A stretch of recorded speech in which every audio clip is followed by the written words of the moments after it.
Bismillahirrahmanirrahim. Assalamualaikum warahmatullahi wabarakatuh. Perkenalkan, nama saya Novita Juniarti, NIM 1054211082217. Baik, pada kesempatan kali ini saya akan melakukan clinical skill lab, yaitu resusitasi pada neonatus. Jadi sebelum melakukan resusitasi, maka hal yang pertama dilakukan yaitu melakukan persiapan tim. Jadi persiapan tim terdiri atas 3 orang. Jadi 1 orang sebagai leader yang nanti akan mengatur jalannya resusitasi, dan pada saat menerima bayi akan melakukan FTP atau ventilasi tekanan positif. Kemudian orang kedua akan bertugas sebagai pemeriksa pertama yang akan bertugas untuk melakukan resusitasi jantung paru, dan orang ketiga akan sebagai pemeriksa kedua akan melakukan atau memberikan obat-obatan serta alat-alat yang akan digunakan saat resusitasi. Nah, setelah melakukan persiapan tim, selanjutnya adalah persiapan ruangan. Jadi ruangan yang digunakan untuk resusitasi yaitu ruangan yang tertutup, tidak terlalu dingin, kemudian terdapat jam dinding di ruangan karena nanti akan dilakukan penilaian dari frekuensi jantung. Kemudian ruangan yang luas agar dapat dilakukan resusitasi secara longgar. Nah, setelah melakukan persiapan ruangan, selanjutnya yaitu persiapan alat dan bahan yang akan digunakan. Adapun alat dan bahan yang akan digunakan yaitu terdiri dari 3 lapis kain, kemudian handscoon, kemudian masker, dan juga di sini saya akan menggunakan manekin bayi. Selanjutnya kita menyediakan infant warmer untuk menghangatkan bayi. Apabila tidak ada infant warmer, maka kita dapat menggunakan lampu sorot. Di sini saya menggunakan lampu sorot. Jadi kita atur lampu sorot, kemudian kita nanti arahkan ke badan bayi untuk menghangatkan tubuh dari bayi. Selanjutnya kita akan menyiapkan alat dan bahan, kemudian kita sesuaikan dengan urutan ABC. Jadi A adalah airway, di mana alat yang digunakan untuk airway yaitu terdapat laryngoskop, kemudian terdapat pipa endotrakeal, selanjutnya terdapat bola suction atau bisa digunakan yaitu selang suction. Nah, selang suction, pipa suction ini berfungsi untuk membersihkan lendir dari jalan nafas dari bayi. Nah, setelah alat airway, selanjutnya kita mempersiapkan alat dan bahan untuk B. B adalah breathing. Jadi alat yang digunakan di sini ada amubag. Jadi amubag ini kita cek apakah bagus untuk digunakan. Kemudian sungkup yang digunakan ini sudah kita pasang pada amubag, dan kita gunakan sungkup sesuai dengan ukuran yang nanti akan digunakan untuk dipasang pada mulut bayi. Kemudian di sini terdapat tabung oksigen. Jadi selang pada tabung oksigen kita hubungkan di amubag. Seperti ini kita hubungkan. Selanjutnya C atau sirkulasi. Adapun alat yang digunakan untuk sirkulasi yaitu kita menyediakan infus, kemudian kita menyediakan obat-obatan yang akan digunakan seperti epinefrin, kemudian kita juga sediakan plester serta boket. Nah, baik, setelah melakukan persiapan tim, persiapan ruangan, serta mempersiapkan alat dan bahan yang akan digunakan, saya akan melakukan cuci tangan 6 langkah terlebih dahulu dan menggunakan alat pelindung diri berupa handscoon dan juga masker. Sini saya akan melakukan cuci tangan 6 langkah.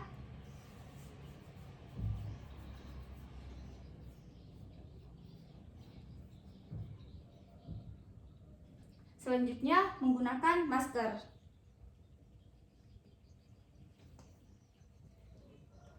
Dan menggunakan handscoon.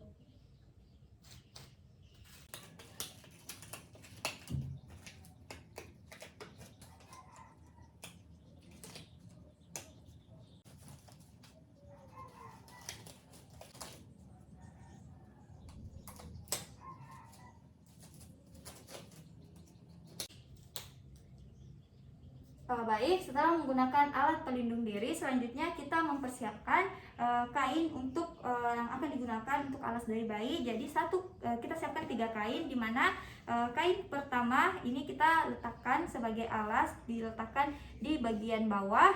Kemudian 1 alasnya lagi berfungsi sebagai bantalan, dan kita juga sediakan lagi pada kain ketiga ini kita gunakan untuk mengeringkan dari badan bayi. Selanjutnya kita siap untuk menerima bayi. Jadi pada saat kita siap untuk menerima bayi, maka ada 3 hal yang harus kita siap untuk jawab pertanyaannya. Pertama, apakah bayinya cukup bulan atau tidak? Kemudian yang kedua, apakah bayinya bernafas atau menangis? Dan yang ketiga, apakah bayinya tonusnya baik?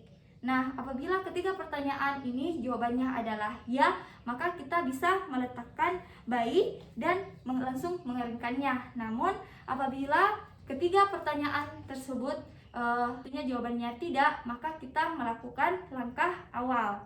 Langkah awal yang kita lakukan saat menerima bayi yaitu kita letakkan bayi, kemudian kita simpan bayi di bawah inform warmer atau meja resusitasi. Dan kalau jika tidak ada inform warmer, kita dapat menggunakan lampu sorot. Jadi kita arahkan lampu sorot ke badan bayi untuk menghangatkan tubuh dari bayi. Nah, selanjutnya setelah kita hangatkan, kemudian kita posisikan bayi. Jadi kain yang sebagai bantalan itu kita sejajarkan dengan bahu dari bayi. Jadi kepala bayi sedikit menghadap ke atas atau tengadah, sehingga jalan nafas pada bayi terbuka. Nah, selanjutnya kita bisa membersihkan lendir dari mulut bayi atau di hidungnya dengan menggunakan bola suction, atau kita bisa menggunakan, jika ada, kita bisa menggunakan selang suction. Di sini saya menggunakan bola suction. Jadi untuk membersihkan lendir dari mulut yang ada pada jalan nafas bayi dilakukan dengan cara, jadi kita pencet bola suction, kemudian atau tekan, kemudian kita masukkan ke dalam mulut, kemudian kita lepas, kemudian kita tarik, kemudian kita buang. Nah, selanjutnya kita lakukan hal yang sama untuk membersihkan agar sisa dari lendir dari mulut bayi hilang. Jadi kita tekan, kemudian kita masukkan, kemudian lepas, keluarkan, kemudian kita buang. Nah, kemudian kita juga bersihkan lendir yang ada pada hidung dari bayi. Jadi sama hal yang kita lakukan di bagian mulut. Jadi kita tekan bola suctionnya, masukkan di hidung, kemudian lepas, kemudian tarik, kemudian buang. Kita lakukan juga pada hidung yang di sebelahnya. Nah, setelah kita melakukan membersihkan dari jalan nafas, selanjutnya kita mengeringkan bayi. Jadi untuk mengeringkan bayi, kita susuri, jadi tangan diletakkan di bawah kain, kemudian kita bersihkan daerah kepala, kemudian di bagian leher, kemudian kita telusuri kain di area bawah, kita bersihkan badan sampai bagian kaki. Kemudian kita balikkan bayinya, balikkan ke kiri untuk membersihkan bagian belakang. Jadi kita menggunakan kain yang berada di tepi yang belum basah, kemudian kita bersihkan dari kepala, kemudian di bagian belakang, kemudian sampai ujung kaki. Nah, kain yang sudah digunakan ini kita letakkan di bagian pinggir dari badan bayi. Setelah itu kita balikkan lagi bayi ke arah kanan, kemudian kita bersihkan menggunakan ujung kain yang belum basah. Kita bersihkan dari punggung, kemudian ke kaki. Setelah itu kita singkirkan kain yang sudah digunakan untuk mengeringkan badan bayi. Kemudian kita posisikan kembali tubuh bayi. Nah, selanjutnya setelah kita melakukan pengeringan dari badan bayi, selanjutnya saya akan melakukan rangsangan taktil.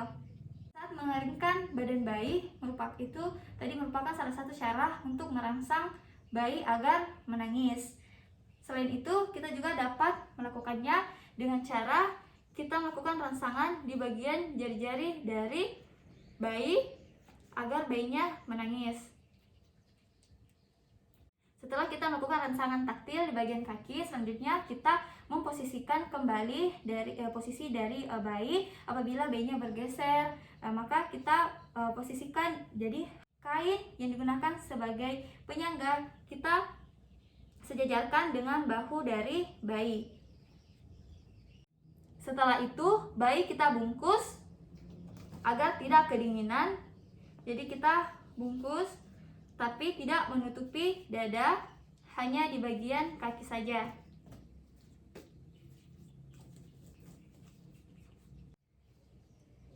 Jadi setelah melakukan langkah awal yang meliputi hangatkan, kemudian posisikan, ketiga bersihkan jalan nafas, kemudian yang keempat keringkan, dan yang kelima rangsang taktil, dan yang keenam reposisi. Nah, selanjutnya setelah melakukan langkah awal, selanjutnya kita lakukan adalah evaluasi. Untuk evaluasi ada dua yang dinilai. Yang pertama, apakah bayinya bernafas atau tidak atau mengap-mengap. Kemudian yang kedua, frekuensi jantung dari bayi. Nah, untuk melakukan penilaian frekuensi jantung itu dapat dilakukan penilaian selama 6 detik. Jadi frekuensi jantung yang didapatkan nanti kita akan kalikan dengan 10. Setelah evaluasi dilakukan dan didapatkan nafas serta frekuensi jantung dari bayi normal, maka bayi dapat dikategorikan bugar sehingga dapat dilanjutkan perawatan rutin. Namun apabila bayinya bernafas dengan cepat atau sesak, maka kita dapat memberikan oksigen, yaitu dengan kanul oksigen. Apabila bayinya tidak bernafas atau mengap-mengap dan frekuensi jantung di bawah dari 100 kali per menit, maka kita lakukan adalah FTP atau ventilasi tekanan positif dengan menggunakan amubek. Jadi amubek ini kita nyalakan tabung oksigen, kemudian sungkup yang digunakan ini tadi sesuaikan dengan ukuran dari mulut bayi. Kemudian sungkup ini kita letakkan di bagian mulut dari bayi, menutupi dagu, mulut, serta hidung. Kemudian sungkupnya kita pegang dengan ibu jari dengan jari telunjuk membentuk huruf C, sedangkan ketiga jari lainnya berada di rahang serta kepala untuk menahan agar sungkup tidak bergeser. Kemudian kita lakukan FTP selama 20-30 kali selama 30 detik dengan irama pom pas pas, pom pas pas, pom pas pas.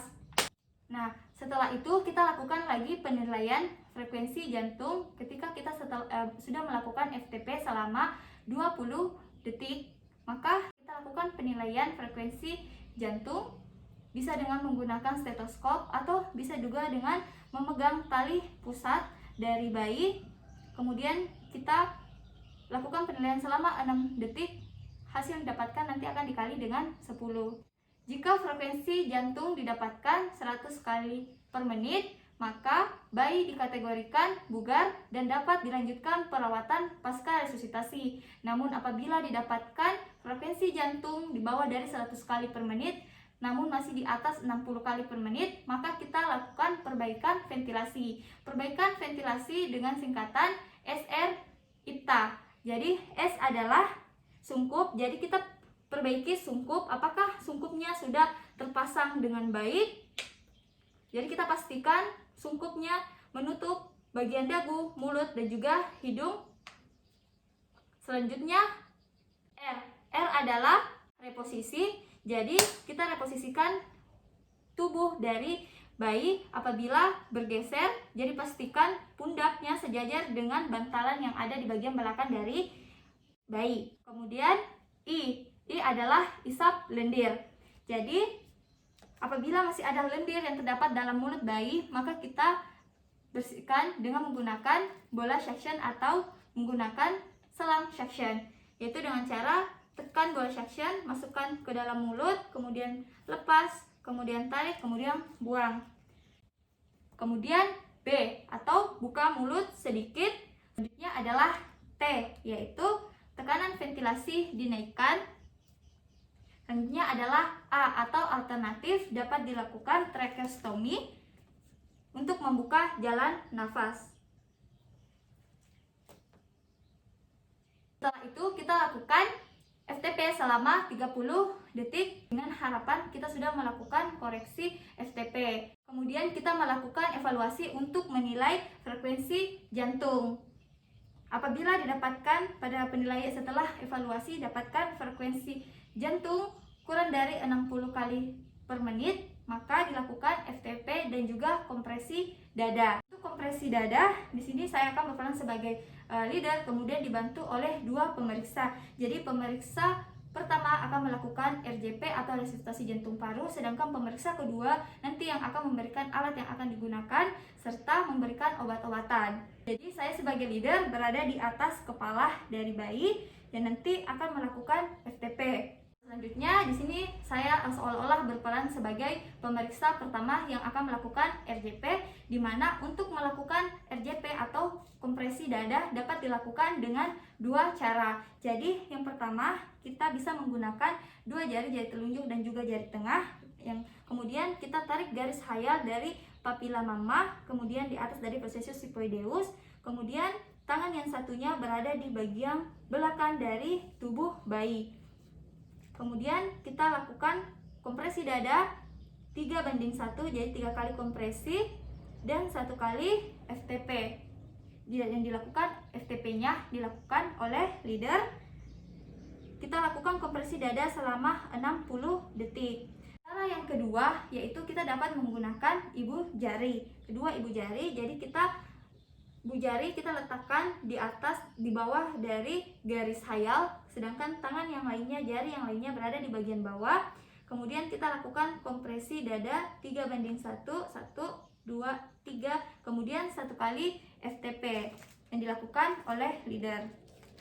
Setelah melakukan FTP dan kompresi dada, selanjutnya kita melakukan evaluasi dengan melakukan penilaian frekuensi jantung. Apabila sudah didapatkan frekuensi jantung lebih dari 100 kali per menit, maka bayi dikategorikan bugar dan dapat dilakukan perawatan pasca resusitasi dengan metode STABLE atau stable. Jadi S adalah sugar, atau dimana pada sugar kita memeriksa gula darah dari bayi. Apabila gula darahnya rendah maka kita koreksi, namun apabila gula darahnya sudah bagus maka kita pertahankan.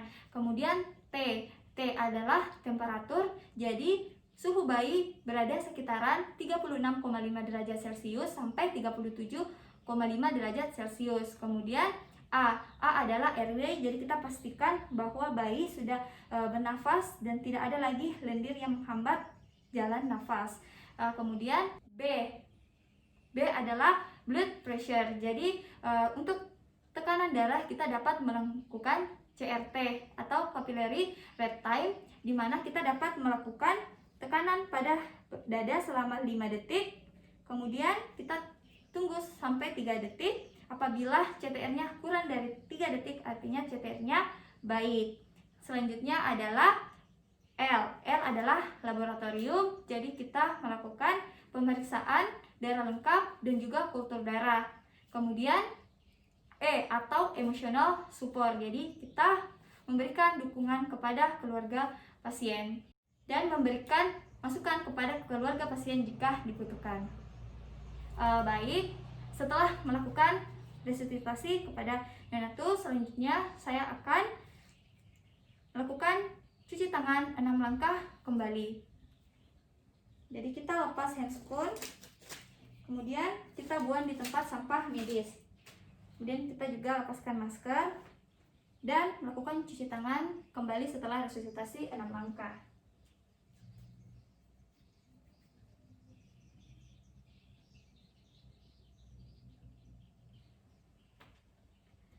Baik, itulah tadi clinical skill lab mengenai resusitasi pada neonatus. Sekian dari saya.